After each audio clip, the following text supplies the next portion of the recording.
I'm going to show you the best turret tower design for PvP in Ark Mobile. Let's do this. Hey everyone, Dark here, welcome back to the channel. If you find yourself enjoying this video, don't forget to hit that like button, leave me a comment, and subscribe for all future content updates if you haven't already. Also, make sure you watch all the way to the end of this video. I'm going to also go over the turret settings for this turret tower design once we have it all built. Let's go ahead and dive on in. Alright, so the first thing we want to do is pull out a pillar, and we are going to just place the pillar directly on the ground. I like to do it in first person. You can do it however you like to do it. After the pillar, pull out a generator, and we're going to place the generator in the exact same spot as the pillar. But, you'll see this in a lot of videos. Some people just kind of place it centered. I like to line it up so that the back of the generator is flush with that pillar, and I'll show you why here in a second. So just like that, that's how I want it to look. I like that the best because you can then use one of these wires and you can lead it so that your wires that are going to go straight up for the tower are also covered by the pillar, which can make it easier for when you're stacking vaults and lining it up for protection. So you see how that kind of fits a lot more nicely and flush, and it's going to be a lot easier to cover with the vaults essentially. And now guys, to be clear, this is definitely going to be more of an alpha based turret tower design. The reason being is it's expensive. If you're not the alpha, you could use this turret tower, but it's expensive to make, so you'd have to do a lot of farming on an official or unofficial PvP server.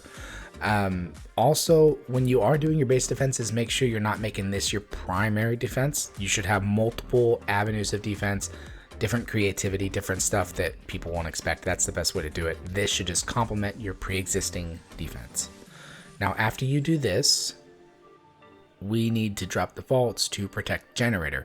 Now, I don't like to do this the way most people do it. Most people like to just place the ceiling on top. They place their 4 vaults in like a square-like shape, and they drop them all at the same time, and they put them all close together. They leave 2 of them with a little gap so that they can access the generator later. 2 things I don't like about that. Number 1, it's big and bulky. They're not really overlapped very well. They're all just like fit tightly together, and then there's a gap. And I know you've probably been told or seen that the generator can't be damaged through that gap, and it's possible that it's very difficult, but there's no reason why it shouldn't be damaged if there's a gap. So I'm sure that if it's hit the right way, it could be damaged, and there goes all your hard work. So I like to make sure there's not a gap. The way to fix that, or the way to address that, is you have to essentially destroy a vault once a week every time you got to reload your generator and then replace the vault. So we need to make this in a way that that's doable.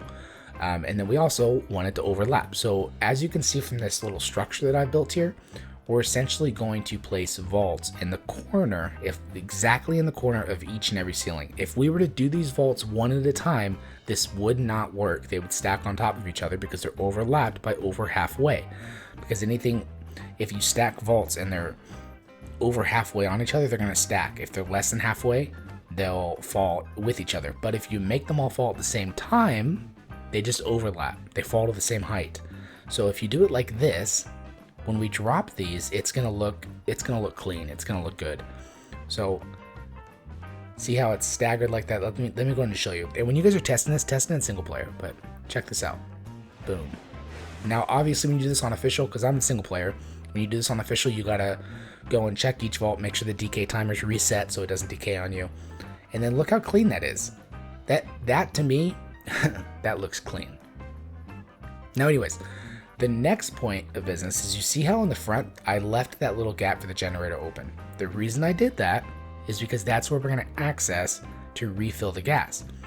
Essentially, we're going to have 2 more vaults in this, so 6 vaults in the bottom, 2 more that are dropped down that are going to cover that. And anytime we need to refill it, destroy one of the vaults, refill it, replace the vault. And I'll show you guys that once it's all built, how you can actually do that. But this is pretty much how you cover it with the vaults. And then let me go ahead and show you guys the next step. Now this next part's going to depend on how the exact lineup went at the very beginning with the pillar and the generator, but it's possible you don't need this second ceiling here, like what we're doing here. But I'm assuming you do if you did it exactly the way I did it. If you don't, great, saves you a ceiling. This part is kind of, you have some options. So if you remember what I was talking about, I like to overlap it. Some people like to leave a gap. So kind of like this, you leave a little small gap. And then there's also people who, the 4 vaults that protect it, they tend to like line them up kind of like this, where it's just perfectly tight so that it doesn't, so it covers the generator, but it's just bigger and bulky and it doesn't overlap, right? So you can do it any way you want. For this specific section, I think it's totally fine just to have them just line up, not necessarily overlap. If you wanted them to overlap, you'd have to do it like before. And then this is how you do it though for a gap, right? If this is just meant to be like a complement to your normal defense like it should, but it's not really a big time tower, it's just kind of a tower that's out there and you don't want to spend a lot of time on it, put a gap. Like, it's okay, you know, just put a gap, make it easy. If you want it to overlap, do it like this and then put the vault on top, then you'll have no problem overlapping it. What I like to do just for this specific section, just because you're gonna pretty much destroy one of these vaults once a week, once every 10 days, in order to put in new gas, right, for the generator. So I like to have them just barely touching so it's covering. And like I said, this is where you leave the gap there so you can access the generator still. But I don't like that. I don't do it. Anyways, like I said, put it super close together. Make it just barely kiss, essentially. Just like that. There we gotta get it perfect. And I've got fly on because I'm in single player. I've got God console just to make it simple. But there we go. Alright, so we want it like that. That's gonna cover up the generator. When we need to replace it, destroy one, put it back down. I'll show you guys that at the end.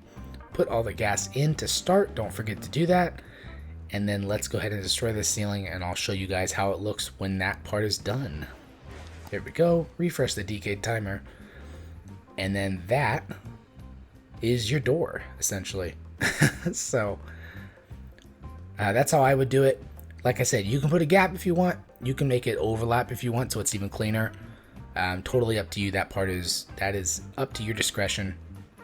Let's go ahead and start stacking vaults, though, to get the tower part of the tower up there in the sky. Now this next part can be a little bit tricky, so what I like to do before I start is take just a vault and try to line it up so I know where I'm going to place this. So if you look, because if you don't place it quite right, it's going to land on the pillar itself, and then you've got a situation where you've got to destroy the vault and redo it. So if you look, you want to cover the vault entirely with a little bit ahead, but you don't want to land. So that's kind of where we want to line it up. So now we're going to need to place the wires up with the outlets, and then we're going to place the pillars, you know, as high as we want them so that the pillars are covered. We technically don't have to go all the way up with the pillars. We might as well, since we're going to do the whole stacking right now. And now that we know where we're lining up the vault before we drop it, it should make it pretty easy. There might be a couple times where we have to destroy the vault and redo it.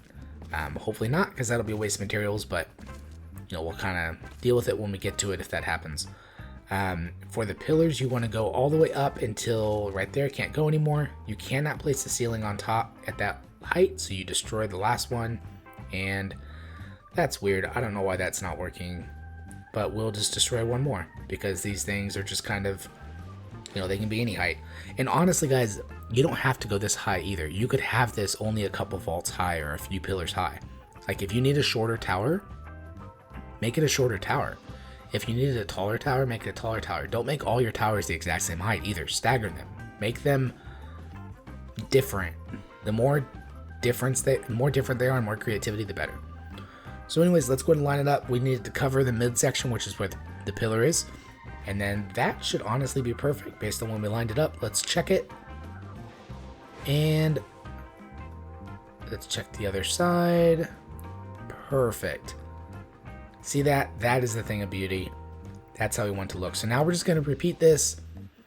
Ceiling vault drop until it is all the way to the top.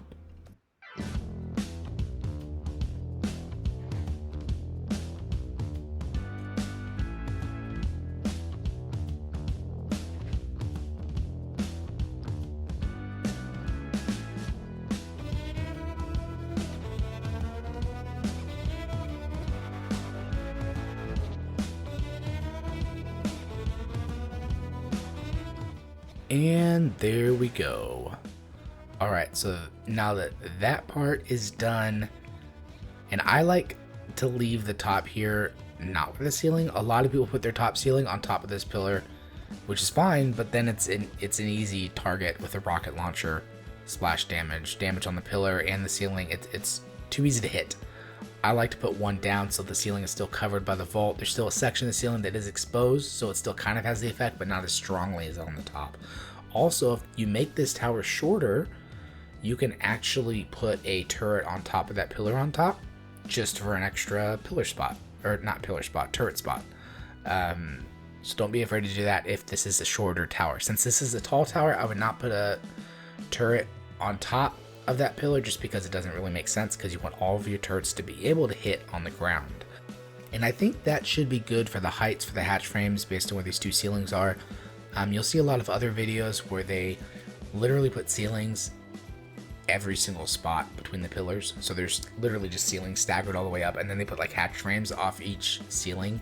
That's pointless in mobile. You can only have 10 turrets in an area. It's not worth it to have that many hatch frames. It's not even worth it to have that many ceilings. That's too many spots where the vision is blocked by your structure. You want to have the least amount of structures in the way as possible. So you want to keep it very, very simple but effective. So if you make it shorter, by the way, if you're going to make this a shorter tower, you only need one spot for the hatch frames. Don't have two different ceilings with, you know, 2 hatch frames each. Just have one ceiling with two hatch frames. This is a tall tower, so we're going to have 2 hatch frames on each of these ceilings, 2 ceilings, and then we'll have them offsetting so that they cover all the angles. And I think what we'll do is we'll put 2 turrets on each hatch frame with 2 turrets on the bottom. That totals 10, because that's 4 on each level plus 2 on the ground. And now if I was doing only 1 layer of hatch frames, if I had the, you know, if it was a shorter tower, I would probably do 3 turrets on each hatch frame, 3 turrets on the ground, and 1 on the pillar on top, to total 10. But for this tower, we're going to do 2, 2, 2, 2, and then 2, essentially. One thing you will see that I'm doing is I'm putting the turrets. I don't want to put the turrets on the corners of the hatch frame. You'll see a lot of people do that. It kind of makes sense intuitively, but the problem is it blocks line of sight down both angles of the hatch frame. I like to have the turrets kind of off center from the corner so that they can actually hit to the base of the tower. Because if you can't hit to the base of the tower, then you're unprotected. Somebody can run up with C4 or a rocket launcher, and they're still going to get shot by some turrets because you're going to have several turrets. But that might be one turret that is no longer shooting because the line of sight's blocked, which gives them that 1 extra second they need to blow through. So I like to stagger these, kind of like how you see here. Make sure that you're thinking about where you're placing these so that every angle is covered. This is what I was talking about, where you could put a turret on top. Don't do it with it this high up. And then we're going to do the same thing down here, so that we can cover every angle. We want all the way around this turret tower to be covered. And then as you're placing these, obviously make sure that they are powered and you can see the line from the outlet as you place it. If it's not powered, then you probably just need to place an extra outlet, because there should be no problem having the outlets hit these with the design done this way. You just have to place a new outlet. You may just not have placed enough. And it never hurts to have more rather than less for outlets, trust me. Anyways, now the next thing we need is the turrets on the ground. Do not just place the turrets on the ground like they're just on the hatch frames. You need to protect them. Make foundation turrets. It's the best way to do it. Any turret that you have on the ground should always be covered by a foundation. It's doable, so you should do it. It's really that simple. They're better than non-foundation turrets. So the way you do it is you place your fence foundation. Let's figure out where we want to place this though. I think right here would be good. There we go. So we're going to place a fence foundation, place the turret on top, then you place the regular foundation, and you kind of have to just off center it. I like to cover the fence foundation if I can by angling it, and there we go. There we go. That is a foundation turret. And people can still destroy those if they hit it right with the rocket launcher, but it makes it harder to actually destroy it. They might miss 1 or 2 times, or more if you're lucky. So let's go ahead and do this side. And you guys got to remember, this is really important. In Ark Mobile, the way you deal with turrets and the way you deal with defenses and the way you deal with when you're raiding a base, how you deal with breaking the defenses is you do not just destroy the tower. You destroy the turrets. That's the way you do it. There's not enough turrets to make it impossible in mobile, and because of eerie turrets, you can't soak all the bullets, so the best way to deal with the turrets is to destroy them. And because the way you can protect the generators, like we did here, the best way to deal with this is to just destroy the turrets. So you have to think about that. If you have turrets too low on the hatch rims, they're going to be easy to destroy from on the ground. If you have turrets that are all too close together up top, that's going to be too easy to destroy from, from above. If you have turrets just on the ground without protection, it's too easy to destroy. You want to keep your turrets somewhat protected, but obviously you don't want to block your line of sight from everything. You want to make sure everything can still get shot. And then if you're creative with your defense, you can make sure that no one's going to have an easy time, because there's different ways to raid, and people really do get creative when they're raiding. So if people are going to get creative and consistently change how they raid, why not get creative and consistently change how we defend? This is a turret tower that obviously looks pretty beefy, looks pretty good. It should not be your primary means of defense. They should complement your base. You should have them scattered around your base. You should also have tames defending your base. Different types of tames, different styles. You should have a tech generator or two and have foundation turrets just all over your base. You should have turrets in areas where you wouldn't expect them to be, like on a cliffside or something where it's like, there's a turret there? What?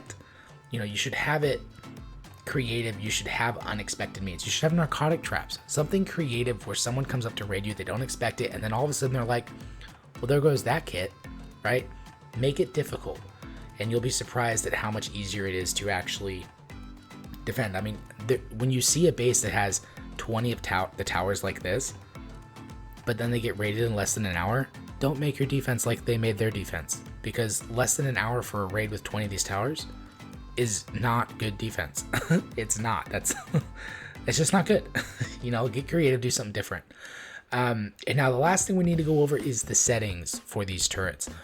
The two bottom ones, I would absolutely have one on players only on high setting. The other one, I would actually do medium, not high, and I do players and tames. And that way, if there are tames nearby, but they're not close enough to take that turret's attention, if anyone runs up, they're going to get shot. And now for the settings on the other turrets. And essentially for all 10 turrets total, you should have 3 on players only, 5 on players and tames, and 2 on wild only. And no, not all targets. You should not have 2 turrets on all targets. You shouldn't have any turrets on all targets unless it's like a random turret for the sake of confusion, just to make it different. But that's when you have several turrets all spread out. For the sake of a single tower or a single section, you should not ideally have any on all targets, because all targets is going to shoot tames, players, and wilds. And the whole purpose of having wild only turrets in a defense setting is that if you have somebody attacking you and you've got tames flying around, you've got players running around, everyone's getting, shot by different turrets, and then someone from a distance says, hey, all the turrets are shooting at them, let's just shoot some rockets at the turrets from further away. Or on the ground, you've got rocket runners that are shooting up to your turrets. If you have turrets on wild only, those turrets won't be shooting and everything while this is all happening, and they'll shoot down those rockets when they're shot. Meaning those rockets aren't going to damage anything because they're going to get shot down before they actually hit their target. That's why you have turrets on wild only. If they're on all target, they're going to be shooting at a tame or a player, and they won't shoot those rockets down. So you need to have at least 1 or 2 turrets on wild only. When you have several of these towers and they're all covering each other, you don't need 2 on every tower. You can have just 1. But for the sake of a single tower, or if you just have a couple towers, you should have 2 on wild only per tower. Now, for the Eerie or for the non-Eerie, I would have all players and tames turrets on Eerie, unless you have several towers, then you can have a couple here and there on regular turrets. Because you got to remember, regular turrets do more damage than Eerie turrets. Eerie turrets just don't run out of ammo. So, have the Eerie shoot at tames, because the tames will just constantly soak them. And then the ones that are players only should almost always be regular turrets, not Eerie, because you want more damage to players to kill them faster, and they're not going to soak an entire turret. They're just not. No one's got thousands and thousands of health points on their player. It just doesn't exist. So I would have regular turrets for players only, eerie turrets for players and tames, and then wilds only should also be on eerie turrets. And now for the distance setting, whether you should do low, medium, or high, wilds only, always on high, because those are just shoot down rockets. They're not going to shoot anything else, and no one's going to soak your base with a wild Bronto. So always on high. For players and tames and for players only, those I normally do on high, but every now and then I have some that are on medium. I do that just to make it confusing. Nobody should be able to look at your base and say, that's going to shoot this is going to shoot that, and that's where we need to fly in or run in. You don't want that. You need to make it confusing, make it unexpected, make it different, get creative. So change it up a little bit. If you have a huge base, don't make all of the Eries players and tames only and all of the regular players only. Change it up a little bit. Here and there, have some different turrets, of different styles and stuff like that. Make it different. For the most part, keep it that way, but add some creativity as well so that nobody knows what to expect. Now, when it's time to replace the gas, destroy the vault that's down there, just one of them, not both. Come up to the top, put a ceiling on top of the pillar right there, and don't do it down by the vaults because you won't be able to overlap it the amount that you need to. Place it on top, place the ceiling to the side, and then place the vault just like we did in the beginning down there, just you're only going to place one vault. Make sure it's overlapping a little bit, and then we want it to be just like that. That should be what it was before, and it's obviously a little bit of an estimation. Sometimes you're going to do this and you're going to be like, that looks good, and other times you're going to be like, I could have done a little better. But as long as it serves its purpose, that's what matters. As long as there's no gaps, as long as it's protected, you're good to go, and you're always going to destroy and replace the same one. So that's the vault. Let's go ahead and destroy the ceiling, and then we will double check it. We go down, and perfect. That one looks good. So there we go. Now it is protected again. Obviously the gas would be refilled at that point, and then what I like to do and what I've done in the past is I've set a reminder in Discord for when I filled up the gas and when I know it's going to run out again. That's easier with tech gens because it tells you how many days. The regular generators, you'd probably have to mark it somehow and figure out the exact time frame on that. I'm sure the wiki will show you, how much time you have for a full generator. But anyways, I would just set it once a week, honestly. That's what I would do. But this is the tower. It's very strong. It's not going to get broken down through the tower. They're going to try to destroy your turrets. That's what you want. It's better to have them try to destroy your turrets and have them try to destroy your generator. And with it being protected like this, that's the way it'll go. This should not be your primary defense. It's a very good tower. It is probably the best tower you can make. But it is not the primary means. You should have multiple primary means. You should have tech gens, different things going on. Be creative. Make it difficult to expect what's going to happen. Make it unexpected. And then have some of these towers intermixed with your defense, spread out around your base. If you do like this tower, if you enjoyed this video, please hit that like button and subscribe. If you haven't already, it'll really help me out a lot. Also, leave me a comment. Let me know what you think. Let me know if you have turrets like this or what your towers are like. Do you go shorter? Do you make them this tall? Do you have it intermixed? Do you have any good creative ideas? What ideas do you have for base defense? Let me know in the comments down below. Click that like button and subscribe if you haven't already. My name is Dark, and I will see you next time.